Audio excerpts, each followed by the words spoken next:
Pemirsa, Indonesia berduka dengan kepergian salah satu musisi terbaik, Glenn Fredly, yang telah meniti karir di dunia musik selama lebih dari 25 tahun. Seperti apakah Glenn di mata para sahabat?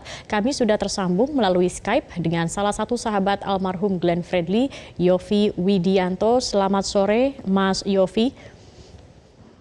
Selamat sore, Zakia. Ya, Mas Yofi, tentunya setiap orang ini pasti memiliki kesan tersendiri begitu ya terhadap atau di mata orang lain. Kalau Glenn Fredly di mata Mas Yofi, ini seperti apa sosok pribadinya, Mas? Pertama, dia adalah sosok yang sangat baik hatinya, sangat tulus dalam membantu teman-temannya dan punya perhatian besar sekelilingnya dan punya perhatian luar biasa besar untuk musik Indonesia.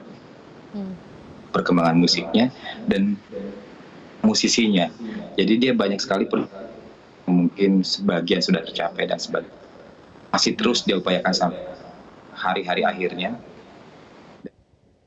Melahirkan respect yang luar biasa dari para musisi dengan perjuangan dia selama ini. Dari pertama kali dia ada di musik Indonesia. Dan saya pribadi mengenal Glenn memang dari lagu pertama yang dibuat untuk Glenn dari album pertamanya. Jadi dari sudah cukup lama, hampir 25 tahun itu dengan Glenn. Baik, Mas Yofi sendiri kapan terakhir bertemu dengan Glenn Fredly dan apakah ia pernah juga bercerita bahwa dalam kondisi sakit begitu, Mas Yofi? Nah itu dia, Glenn itu orangnya memang tidak pernah ingin memperlihatkan kesedihan atau dia sakit. Dia memang orang yang selalu memberikan vibrasi positif pada kita semua, sehingga kadang-kadang nampaknya dia menutupi rasa sakit itu. Dan bertemu terakhir sekitar satu bulan terakhir ini pernah ketemu di M Block, di tempat dia berkumpul dengan komunitas musik.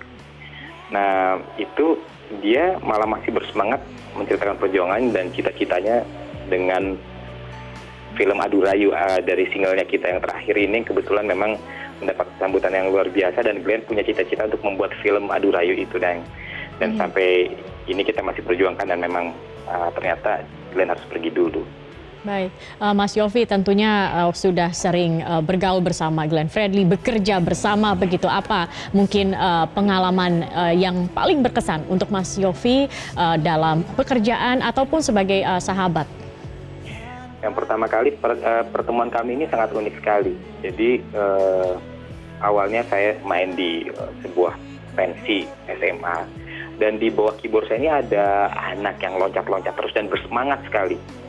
Ini siapa ya nih? Terus pada satu kesempatan yang berbeda saya datanglah ke sebuah klub jazz.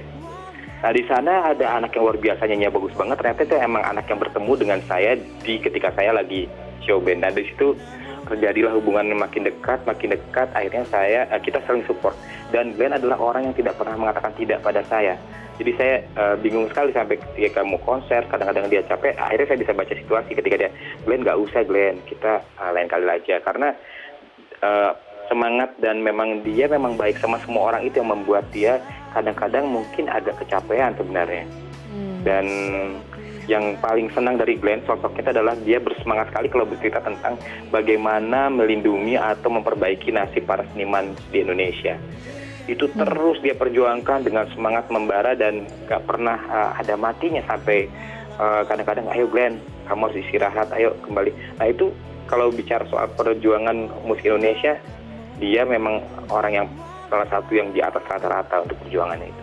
Baik, jadi tidak pernah lelah, tidak pernah berkata tidak begitu dan keinginannya untuk membantu sesama sangat tinggi begitu ya, Mas Yofi. Mas Yofi, mungkin pada pertemuan Anda terakhir dengan Glenn Fredly, apakah ia sempat menyampaikan kepada Mas Yofi mungkin terkait dengan cita-cita atau harapannya baik dalam dunia musik ataupun lainnya begitu, Mas? Apa yang masih belum terwujud dan sedang ia mungkin ingin kerjakan begitu, Mas Yofi?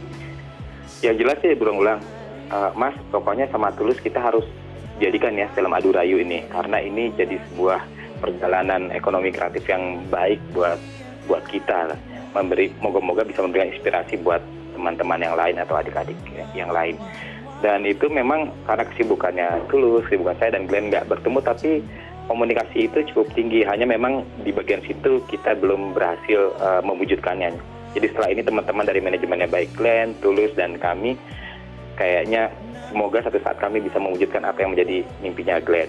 Satu lagi yang dia selalu bicarakan dengan semangat, yaitu tadi bagaimana kita membuat industri ini bisa terakui dan menghasilkan secara ekonomi baik buat para seniman dari bawah sampai ke atas dari seluruh pelosok negeri. Dan cerita dia tentang timur Indonesia itu nggak pernah berhenti sampai saya pulang sampai sekitar jam 11-12 malam.